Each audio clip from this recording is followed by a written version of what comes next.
Rumbos Sostenibles, un podcast sobre alternativas de desarrollo en pesca y acuicultura. Una producción de OANES en colaboración con Frecuencia USIL y en alianza con el Instituto Humboldt de Investigación Marina y Acuícola. Hola a todos, mi nombre es Mariela Miranda y les doy la bienvenida a un nuevo episodio de Rumbos Sostenibles aquí por Frecuencia USIL. Hoy vamos a explorar una de las fronteras más interesantes y prometedoras a nivel de lo que es producción de alimentos sostenibles y vamos a aprender de acuaponía. Para ello contamos con la experiencia de un experto en estos temas y es Carlos León. Él es CEO del proyecto Bobofish y nos acompaña para explicarnos qué cosa es Bobofish, qué cosa es la acuaponía, cuáles son sus retos, sus avances, sus expectativas en América Latina y en nuestro país. Así que bienvenido, Carlos, es un placer tenerte con nosotros en Rumbos Sostenibles. Hola, ¿qué tal, Mariela? ¿Cómo estás? Muchas gracias a ti y a todo el grupo de ahí de OANES y Rumbos Sostenibles. Te agradezco mucho y pues gustoso aquí de poder compartir lo que pueda con ustedes. Sí, muchísimas gracias por venir. Y de hecho, comencemos. Cuéntanos, por favor, qué cosa es Bobofish. Cuéntanos un poco cómo se origina, cómo nace y cuál es la misión que tienen como organización en este momento. Bueno, pues empezaste por una de las preguntas más difíciles porque la palabra de bofish realmente no tiene un significado como tal. Así me decían de pequeño, así porque me gustan los peces. Entonces la pregunta a veces que me hace más difícil, pero así me decían bofish y realmente no he sabido por qué el bo, fish pues de pescado, pero justamente desde chico me empezó a gustar esto, me gustaba cuidar el agua y finalmente terminé estudiando ingeniero biotecnólogo acuícola.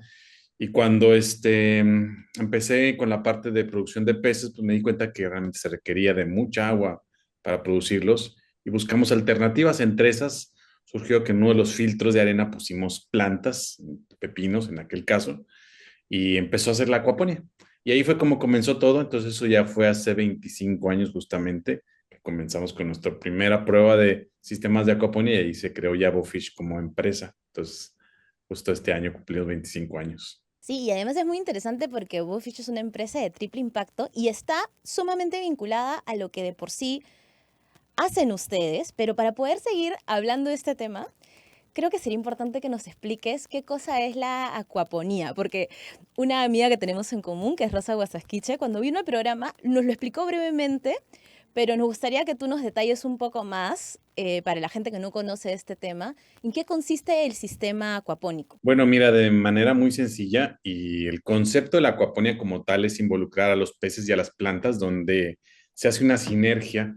Tú alimentas a los peces generan desechos, normalmente esa agua se tendría que retirar, pero en este sistema lo que se hace es mandarse a las plantas y las plantas son el filtro del agua que toma nutrientes, crece una planta que puedes vender y regresas el agua a los peces. Entonces es un ciclo que está, pues ahora sí que indefinidamente la misma agua, solamente reponiendo los niveles de evaporación. Entonces, esa es la acuaponía como tal. Ya cuando nos vamos hacia algo un poquito más técnico, la realidad es de que no son peces y plantas, sino Ujú. también involucramos a los microorganismos que participan de manera muy activa. ¿Y por qué podríamos decir que la acuaponía termina siendo una solución prometedora e innovadora a desafíos como, por ejemplo, seguridad alimentaria, uso eficiente de recursos hídricos o en general producciones más sostenibles? Bueno, la acuaponía realmente esos rubros que mencionas son los ataca muy fuertemente en el sentido de que, por un lado, la acuaponía al no requerir tantos recursos como agua, como materias primas, espacio, energía inclusive, hace que se pueda producir en diferentes lugares donde no hay estos recursos, como en Ujú. desiertos, como en lugares que simplemente no tienen esa seguridad alimentaria, tanto a nivel de país como a nivel también familiar, ¿eh? O sea, realmente una persona en su casa puede tener un sistema pequeño y que pueda producir sus propios alimentos. Y pues la acuaponía realmente reduces la cantidad de agua significativamente. También además no generas desechos, porque Ujú. el agua y los desechos del pez son los nutrientes de la planta. Claro. Entonces, tiene ese impacto fuerte en ese sentido. ¿Y solamente podemos hablar de acuaponía cuando se trata de como pequeños productores? ¿O podríamos hablar de una acuaponía también en gran escala, por ejemplo? Sí, claro, se da más en pequeña escala, eso sí, pero recientemente ha habido grandes escalas. Grandes escalas me refiero, por ejemplo, la granja donde justamente me encuentro ahorita dirigiendo, pues es de 3,5 hectáreas, eso ya sería una gran escala, para nuestro sector. Y pues como ellas hay muy pocas, o sea, te hablo de unas 20 cuando mucho, granjas en el mundo, pero son recientes todas ellas. Entonces, ciertamente se está dando la parte industrial, pero la mayor parte, el grueso, es a nivel de escala educativa, casera, traspatio, agroturística, que está muy de moda, digamos, o es más frecuente, pero esas serían las que más se dan. ¿Qué te parece si pasamos a hablar de los proyectos, Carlos? Porque, o sea, de hecho tú eres mexicano, la organización Bofish es mexicana, pero en este momento te estás conectando desde Medio Oriente. De hecho, muchísimas gracias porque sabemos que tenemos una enorme diferencia de horario en este momento. Cuéntanos un poco de los proyectos y de los pilotos que has venido trabajando en América Latina, en Estados Unidos, el que estás trabajando ahora, como para poder tener un poco más de ejemplos de estos modelos de acuaponía. Bueno, en cuanto a modelos de acuaponía, te podría decir que están los modelos caseros y de traspatio, donde realmente son modelos que normalmente son de 1 metro cuadrado o inclusive menos, hasta unos 50 metros cuadrados, y que realmente buscan satisfacer una necesidad familiar o local, ¿no? O a Ujú. veces están integrados hacia alguna unidad de negocio alterna, como un restaurante o un pequeño hotel, ¿no? O una escuela también. De ahí pasamos a lo que vienen siendo las escalas rurales, que son ya comerciales, pero son de pequeña escala, donde realmente buscan que sea un sistema muy fácil de operar, que no consuma tanta energía, que no requiera tanta tecnificación. Y luego brincas a un nivel que ya le llaman industrial, donde ya es una gran diferencia, porque pues ahora sí que es una agroindustria, donde ya tienes que tener más controles, más equipos, más tecnificación, personal técnico. Y ahí es donde de repente pues se complica, porque a veces no hay tantas personas que sepan al respecto o que tengan la experiencia, pero poco a poco ha habido cada vez más, ¿no? Entonces, justamente en países, por ejemplo, latinoamericanos, se ha dado más las escalas, digamos, pequeña escala rural y agroturística. Ujú. En Estados Unidos ha sido ha sido bastante de traspatio, aunque ahí es donde hay tres de las granjas grandes de industriales. Y acá en Medio Oriente, pues se han generado tres granjas de gran escala, pero acá porque también no tienen de otra, ¿eh? O sea, realmente acá no, pues, no hay agua, o sea, no hay recursos, entonces es una actividad que realmente para ellos es muy sustancial que haya este tipo de proyectos. ¿Y qué tipo de especies podemos trabajar? Porque estamos hablando de plantas, de peces, pero ¿nos puedes dar algún ejemplo de cómo mezclar estas dos especies? O sea, qué tipo de, o sea, obviamente no son todas las plantas y no son todos los peces. ¿Qué es lo más común cuando uno habla de sistemas de acuaponía? Bueno, lo más común, fíjate, en escalas, en pequeña escala, bueno, pues, escalas pequeñitas que son caseras, Ujú. es muy común que utilicen las carpas koi, que son muy bonitas y naranjitas, y hasta les ponen nombre. Es más, en las escalas caseras ni siquiera se comen al pez, nomás se comen a las plantas. En las Ya. de escalas, digamos, de comerciales desde pequeña, es más común ver tilapia, lobina, que por ejemplo el barramundi, trucha. Hay algunas ya con salmónidos, con algunos tipos de salmónidos, también con el pirarucú o el paiche, Paiche. Ujú. con la chama, con el paiche, sí. Allá en Perú también me tocó estar ahí con el paiche. Y básicamente eso es un poco del camarón también, pero principalmente eso es yo que diría. Y mayormente con tilapia, ¿eh? Es la que más se ha utilizado. Claro, y plantas normalmente son como lechugas, hierbas, creo que hasta berries han tenido ustedes también, ¿no? En cuanto a esos ejemplos. Bueno, plantas se dan todas las plantas se dan, pero a lo mejor si habláramos en lo que más se da hacia lo que menos, hablaríamos primero de hierbas aromáticas, tipo Ujú. hierbabuena, albahaca, menta. Después vendrían plantas de hoja como la lechuga, la selga, la espinaca. Después las plantas de fruto como tomate, pepino, pimiento.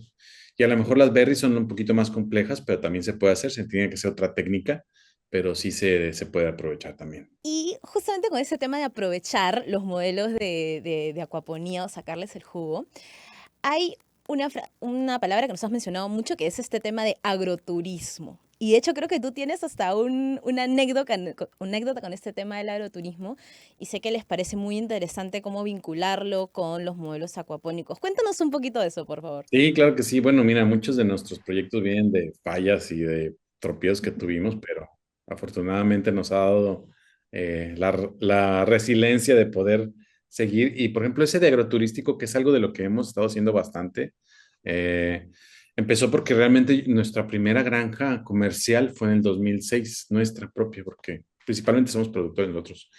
Ujú. Y decidimos unir un restaurante para poder vender los productos, pero luego como ese lugar lo rentábamos, se volvió muy costoso y dijimos, pues hay que mover la granja y nos traemos el producto de otro lugar.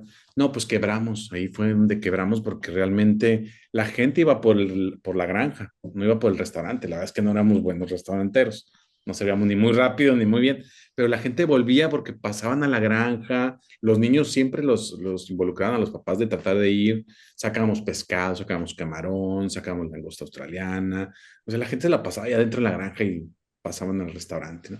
Entonces, pues cuando la quitamos, pues nos fue muy mal porque pues ya no estaba la granja, ya no iba. Y a partir de ahí fue que empezamos a hacer granjas agroturísticas donde hay muchas personas hay algunos clientes que inclusive les interesa más de que, oye, pero que se vea bien, ¿eh? Porque eso lo presumen. En una escuela le dice a los papás, miren, yo soy una escuela con una granja, tus hijos van a producir ahí, van a aprender de ahí, o un hotelito, un restaurante, oye, mira, tú vas a comer de ahí, hasta puedes pasar. Y entonces, eso de parte agroturística se vuelve interesante porque le da doble ingreso. Y es un enfoque interesante y me gusta que hayas mencionado este tema de enseñanza porque algo que además, o sea, además del desarrollo de por sí que ustedes realizan, tanto a nivel productivo como a nivel de asesoría de proyectos como organización, hay otra área que también es la área educativa y es que ustedes también hacen cursos, talleres, esquemas de educación rural. Cuéntanos un poquito más de estas experiencias porque además tenemos varios colegas en Perú que han participado ya de estos cursos y talleres que ustedes realizan. Sí, así es. Bueno, empezamos haciendo los cursos justamente cuando estaba la granja y el restaurante, la gente quería aprender. Nosotros pues éramos productores, la realidad, pero quería aprender para hacer algo similar porque le llamaba la atención. Entonces empezamos a hacer cursos y ahí empezamos a hacer cursos y hemos dado cursos, pues ahora sí que prácticamente en toda Latinoamérica, excepto a lo mejor en las Guyanas, que no las conozco, pero hemos dado ahí cursos en Europa, pues ahora acá en el Medio Oriente, en Australia, en Estados Unidos. Y realmente algo que ha interesado mucho también en los cursos es esa parte del curso agroturístico, porque a veces lo hacemos en granjas que conocemos o que nos permiten accesar a su granja y le hacemos el curso ahí en la granja. Entonces, de esa Ujú. manera la gente interactúa, hace, ve, le pregunta a alguien realmente de sus fallas, porque luego en los cursos hablamos nomás cosas buenas, pero cuando estás ya con un productor, te habla también de las dificultades que tuvieron, ¿no? Entonces, es Claro. importante. Y con este modelo, mira, creo que es algo que hemos hablado antes de cómo, al menos desde el programa, siempre difundimos el tema de que para trabajar modelos de sostenibilidad hay que trabajar en equipo, en articulación. Cuéntanos un poco de las alianzas que están considerando ustedes como más importantes o que han sido las más importantes en su proceso de crecimiento o desarrollo. Bueno, a lo mejor te hablaría de dos que veo que son importantes, tres.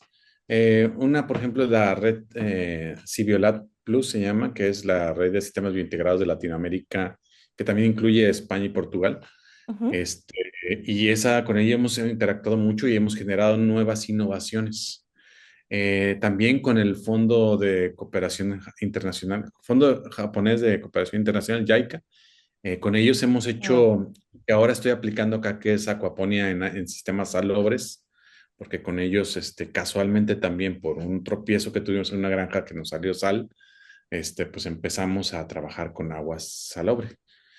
Y finalmente el reciente es aquí con una empresa en Arabia Saudita, donde justamente estamos aplicando estas tecnologías por acá, porque ellos tienen muchos problemas de intrusión salina. Sobre Perú, yo sé que tú has estado, bueno, hay varios, como decíamos, colegas que han recibido capacitaciones contigo en Perú, pero tú has podido visitar Perú. ¿Qué conoces sobre esta como perspectiva acuapónica de lo que está pasando en nuestro país? Bueno, recientemente ahora que Rosita nos ha precisamente invitado y nos ha hecho un poco más partícipes, porque la verdad es que sí había ido a Perú antes, pero era como un curso y ahí queda, muchas veces pasa eso, un curso y pues, bueno, ya quién sabe qué pasaría con la gente ni nada, ¿no sabes? Entonces Rosita como es súper movida, pues bueno, Sí, ahí la trome. ha estado buscando de manera de implementar uno, porque a veces es hacer uno y con ese detonas. Claro. Entonces, pues yo conozco lo que es hacia la región de Tacna, porque también estuve trabajando en el norte de Chile. Entonces, primero era porque pasaba por ahí y luego pues resultó que también ahí era interesante en Tacna. Y también el proyecto que ahorita es probable que se haga, creo que se llama, eh, híjole, es en la parte norte de Perú, En donde Cajamarca hay me comentaste, creo, Cajamarca, ¿cierto? con trucha, ¿verdad? Ahí, con Trucha, acabamos de terminar el diseño del proyecto. La persona ya está inclusive haciendo modificación en su terreno. Entonces es probable que se vaya a hacer el primero ahí con Trucha. Ah, y va a ser Trucha con la mira a ver si se puede después virar a salmónidos, pero primero va a ser Trucha. Buenazo. Y me comentaste también que habías visto mucho interés sobre este tema de agroturismo, también incluso en Lima, ¿no? Así que vamos a ver qué tal. Ojalá que todo vaya avanzando bien por ahí. Carlos, cuéntanos, en este camino de implementación que has tenido, han surgido una serie de retos, me imagino.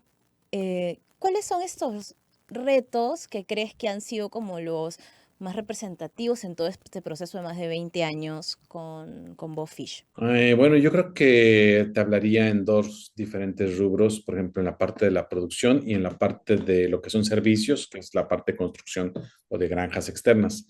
En la parte de Claro. la producción, a lo mejor lo más complejo ha sido la adaptación, porque primero, y yo me incluyo, empezamos imitando algunas tecnologías de otros lugares y no adaptándolas, y eso hacía que realmente no fueran tan funcionales y pues teníamos que estar readaptando y readaptando. Entonces, pues ahora sí tratamos de implementar una adaptación al lugar. En la parte de proyectos, la parte social nos costó mucho trabajo. Tuvimos dos malas experiencias y dos malas, cada experiencia con un grupo, con grupos, personas, porque realmente eran apoyos de gobierno que daban el dinero nada más y luego no funcionaban. Mientras que hubo un tercero que nos funcionó muy bien porque logramos integrar al grupo y que construyeran su granja. De hecho, esa fue la instrucción, que ellos casi, casi trabajaban para nosotros durante la construcción de su granja, que luego además la apropiaran. Entonces, de esa manera, inclusive uno de ellos trabaja con nosotros ahora, porque ahora sabe hacer granjas y sabe operarlas, pero así hubo algunos modelos que ya empezaron a funcionar porque se hizo ese involucramiento. Ese fue de lo más difícil, la parte social. Y fuera de ahí, la parte comercial, porque el sistema, como quiera que sea, funciona, a lo mejor tiene su curva de aprendizaje, pero la parte comercial de repente a algunos se les atora porque no la consideramos como otros negocios.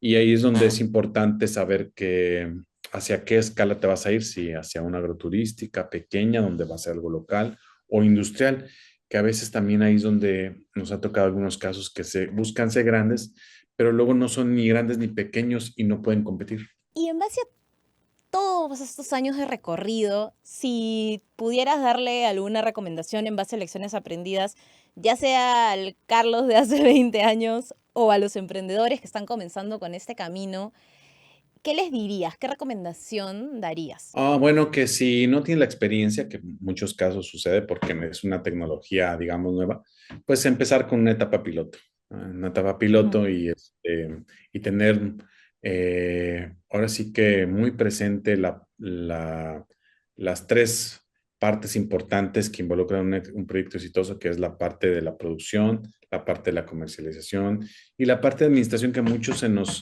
nos va, ¿no? Que simplemente queremos producir, de repente sí podemos vender, pero no administramos bien un negocio que ya es una fabriquita de Claro. alimentos. Pues, si no la administras bien, pues sí también se complica, ¿no? Entonces, pues yo les diría eso, que empezaran con una etapa piloto, que consideren si es una escala pequeña, un punto de venta o algo que le dé un valor extra. ¿Ya? Si es alguien comercial de gran escala, ¿ya? Pues definitivamente que se acerquen a algunas de las empresas que tengan experiencia y reconocimiento, porque si no, sí hay también casos donde pues realmente no sabían o pensaron que era más fácil y ya cuando es algo industrial requiere no nada más saber, sino tener esa experiencia. Buenísimo, Carlos. Carlos, estamos llegando al final del episodio, pero antes de despedirnos, cuéntanos por favor, ¿qué se viene para ustedes como organización, como BoFish? ¿Cómo ves este panorama de la acuaponía, perdóname, en Latinoamérica? Y si puedes contarnos un poquito de lo que estás trabajando en este momento en Medio Oriente? Porque, si mal no recuerdo, no es solamente acuaponía, ¿cierto? Sino que incluso están viendo ya un tema de cultivos multitróficos. Cuéntanos un poquito, por favor, de esto como para despedir el episodio. Sí, claro que sí. Pues bueno, en Latinoamérica, como te decía anteriormente, realmente estamos trabajando más la parte agroturística, como que ha sido mucho interés eso. Una, porque pues, por un lado la inversión no es tan fuerte. Por otro lado, hay muchos interés en hoteles y restaurantes en tener su propia producción, en ser orgánicos, sustentables y presumir eso para que sea un atributo y que venga la gente. Entonces, eso es lo que hemos estado haciendo mayormente. Acá en Medio Oriente estamos trabajando un proyecto que realmente, como tú dices, se involucra más cosas, ya no nada más peces y plantas, sino que le decimos acoponia circular o multitrófica, Ajá. donde realmente, por ejemplo, estos proyectos involucran con agua salobre, tenemos la producción de peces, de plantas que le hacen una desalinización del agua hasta cierto punto. Esa agua la mandamos a otras plantas que no soportan tanta sal, pero también obtenemos desechos para producir lo que viene siendo camarón, en este caso. Y el camarón tiene una parte de recirculación con moluscos. Entonces se vuelve un sistema todavía con más, digamos, más complejo, más diverso, pero pues pensaría que más, todavía más sustentable, o sea, más completo. Pero sí, son sistemas que se van integrando cada vez más, inclusive todavía se puede integrar más con macroalgas y otras cosas, pero ya le vas poniendo cada vez más complejidades. Sí, buenísimo. Y qué interesante porque en un momento incluso hemos hablado de cómo estos modelos terminan como hasta emulando la naturaleza, ¿no? Cómo funciona la naturaleza en general y eso está súper, súper genial. Carlos, cuéntanos, si los que nos han visto en el episodio quieren seguir a Bofish, quieren ver lo que están avanzando o de repente contactarlos, algún correo electrónico, página web, redes sociales, por favor, cuéntanos todos sus contactos. Sí, claro que sí. Bueno, mira, Bofish realmente somos una organización de varias personas y empresas. Entonces, realmente somos empresas que tenemos cierta independencia, pero que trabajamos con la misma marca, que le decimos la misma filosofía. Pero donde más fácil nos pueden contactar y que de ahí podemos diversificar dependiendo de lo que quieran buscar, es en la página bofish.org Ujú. o también en la página www.aquaponia.com, que ahora se va a hacer un poquito más internacional, antes era un poquito más, digamos, de nada más de Latinoamérica. De las redes sociales también es bofish.aquaponia y con mucho gusto les paso mi correo, es innovación@aquaponia.com. También mi teléfono con mucho gusto lo pueden tener, más 52 33 10 651 654 con 10 líneas para su atención. No, no se queda, no, es una línea. Entonces, con mucho gusto los podemos ahí atender, resolver sus dudas y también pues aceptamos visitas, tours, muchos estudiantes han pasado también con nosotros, nos usan mucho de brincolín, o sea, si están ahí en la granja, Bu- aprenden, se van, nos abandonan, pero está bien, eso es parte de lo que así me tocó a mí también, ¿no? Buenísimo, muchísimas gracias a Carlos León de Bofish por habernos acompañado en el episodio de hoy. Carlos, ha sido un honor y muchísimas gracias por haberte animado a explicarnos todos estos temas de una manera tan sencilla, tan didáctica como para que vayamos entendiendo estos nuevos modelos tan interesantes e innovadores. Ha sido un placer tenerte con nosotros en el programa. Gracias, ha sido un placer estar con ustedes también. Y a todos ustedes también muchísimas gracias por habernos acompañado en el episodio de hoy. No se olviden de darle me gusta, compartir el episodio, comentar cuál es la parte que más les gustó. Así los escuchamos y seguimos mejorando en el programa. No se olviden también de seguir a todo el equipo que hace posible Rumbos Sostenibles. A OANES, a Frecuencia USIL y por supuesto al Instituto Humboldt de Investigación Marina y Acuícola en Lima en todas nuestras redes sociales. Esto fue Rumbos Sostenibles, donde semana a semana aprendemos sobre alternativas de desarrollo en pesca y acuicultura. Nos vemos en el siguiente episodio. Chao, chao. Rumbos Sostenibles, un podcast sobre alternativas de desarrollo en pesca y acuicultura. Tu amigo no es el que te regala un pescado, sino el que te enseña a criarlo y pescarlo con responsabilidad. OANES.